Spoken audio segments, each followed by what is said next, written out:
on, everybody? DjGoHam here. Welcome back to the channel. Find some news, baby. Find some news. Today we still have no update to the testing list. We got a late mod drop on Friday. Farm Sim 23 releases tomorrow. And we got 9 modders to talk about today, including updates to Monette Farms and the TLX 2022. Check it out. At the time of recording this video, there has not been an update to the testing list, and furthermore, there's been no update since Thursday, May 11th. That's 11 days ago.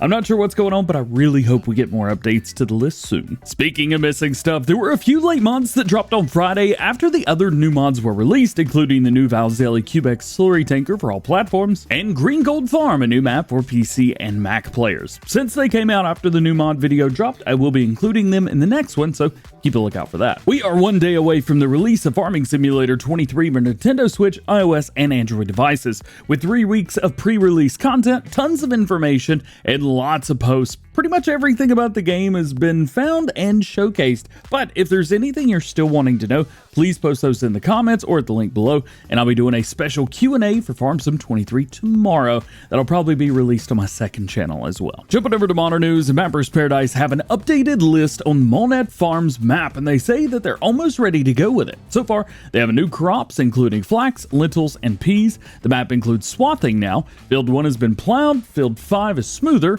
small shed light has been fixed, remove the Borgo cedar requirement, cow capacity has been increased to 1,000, cow farmhouse decorations been removed, long tunnel shed on the main farm fixed, items around farmhouse have been removed, added more painting options, power poles near the farm have been fixed, lowered floating trees, Monette Farm sign can be removed, fixed crop calendar, and the 3 largest silo bins have gotten their triggers increased. Mapper's Paradise still have a few things left to do, like fixing the AI traffic splines to sell points, collision issues at Monette Seeds, mirror in the shop, and some other floating trees. They're currently working on these right now. Speaking of map updates, we've got some more information on quite a few of Poorboy Modding's maps, starting with Hickory Valley. This map was put back into testing last week and has been in console testing since Thursday. Thank you to Poorboy Modding for letting us know. His map Black Mountain was also sent in last night for retesting for all platforms. This is planned to be the final update for Black Mountain. And we have information on Piney Run and Wilhelmina. They are getting overhauled completely. He's adding more fields and farming related activities while redoing the trees, but leaving plenty to cut down for you guys. He's also making some other adjustments, including adding swathing, removing relight, adding new placeables, redoing alfalfa and removing clover, removing other issues, and redoing the stone crusher so that you guys can crush stone on any map, not just certain ones. These are big time updates heading our way, but I would assume we'll probably need new game saves for these. That's enough maps for now, so let's check out a harvester. Sid Modding has shared some new screenshots of his Gleaner S9 work in progress, and it has finally got some stickers, logos, and its livery. He hasn't said anything new about the machine since we last talked about it, but it is really nice to see it finally taking shape. How's about some tractors? Well, we have those too, and we're going to start with Custom Modding, who show off their Cat Challenger, saying it was a little forgotten on their page as they focused on their Valmetal mod. Valmetal mod. However, they do say that now it's time to talk about their latest progress. Custom Modding says the frame, hood, engine, back hitch, axles, and externals are all done. Some parts of the cabin are also ready, like the seat, steering column, and panel.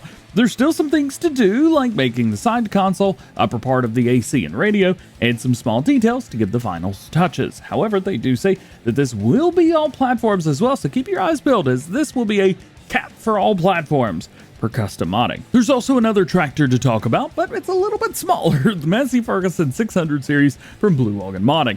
It's been almost a month since we received any progress on this mod, but I am happy to tell you that the 600 is almost done and will be sent off for testing for all platforms very soon. Blua says that this is what it looks like in GE. We'll have to stay tuned to see what it looks like in the game. Now let's talk about some equipment, and of course we're going to start with 82 Studio, primarily his TLX service pack, which did fail testing late last week as it failed on logos and branding as well as description and store names. These are going to be fixed up ASAP and could already be done by the time I'm recording this video. He also sent in an update to the TLX 2022 series to include the new tracks that were first teased a few months ago. This update features the new TLX 2022 model that includes those new tracks, and as far as I can tell, only has those tracks. Of course, the original version we got for the 2022 that has wheels is still going to be there. There's just a new model being added to make it a pack. We've got some more truck news to talk about as well, but these are a little bit bigger. These are the Volvo and Mack trucks from BcBuhler Farms. He went live on YouTube yesterday showcasing what he's working on. It took some suggestions from chat on what to make next. You can see he's added a new silage boss attachment to the trucks that works with the X2 or X3 platform, which these trucks will share with the TLX semi-trucks from 82 Studio, as we mentioned previously. He was also looking into some other solutions for root crops, but I'm not sure what decision he's made on that. Moving on, yesterday I released a mod preview of the flat rack containers and standard containers from Hispano Modding and 82 Studio, and today we get to see some other mods that Hispano is going to be working on next. First is the universal U650 tractor, which will be a Lizard U650 on consoles. This is a smaller tractor, but neat nonetheless, as we don't currently have a tractor mod from Hispano. I love this. Next is the Midwest Jurors Premium Draper, again Lizard branded on consoles. This is another massive 18-meter grain head. Thirdly is the Container Road Train. My guess is these will be trailers that all hook together, where you could set the containers on top of them. The picture that you guys see right here features trailers unlike any that I've ever seen before, even in real life, and I'm definitely excited to see more about this mod specifically. Fourth on his list is the Pegaso Techno 360. This is a longer truck with 4 axles and a tipper on the back. And lastly is a North American truck unknown. He says that we're gonna have to wait and see what it is, as he's gonna keep it a surprise for now. Oh, and we also have some other information that you guys may need to know about, or maybe want to know about. The map that he's working on, together with the container crane and the container train, still need to be finished. He does say that once everything else on this list is done, then he'll get to this part. Of course, he's gotten a lot of work done on this, but right now it's on hold. And lastly, today we've got Rooster Mods, who's teased us about 2 weeks ago with this screenshot right here, asking if anyone could guess what his next mod was going to be. And today, we've got it's the John Deere 1275 running gear. Rooster says that this is the tandem axle sibling to the John Deere 1075 gear that you may recognize as the gear underpinning his hay wagon and the Parker 2500.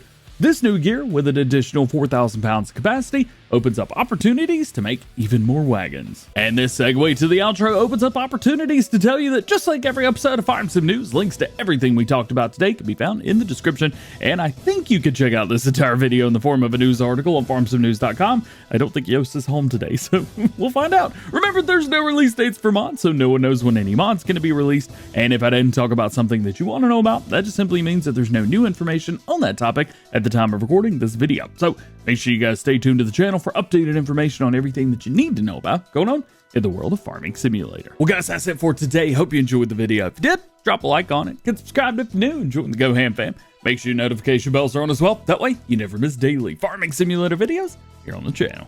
That's it. Hope you have a great day. We will see you later.